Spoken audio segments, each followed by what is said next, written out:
দেখলে ছবি পাগল হবি, ঘরে রইতে পারবি না, দেখলে ছবি পাগল হবি।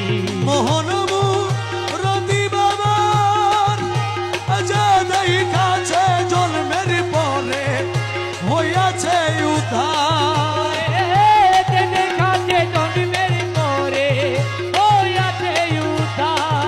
ও তারার কুরসি সাগর পাহাড়, আর কুরসি সাগর পাহাড়, আর কুরসি সাগর পাহাড় দেখবার বাকি থাকে না, দেখলে ছবি পাগল হবি, ঘরে রইতে পারবি না, দেখলে ছবি পাগল হবি। ও ছাড়ো এলোবে আঠারো আলমে আমার মুর্শিদ বাবা মৌলানা, দেখলে ছবি পাগল হবি, ঘরে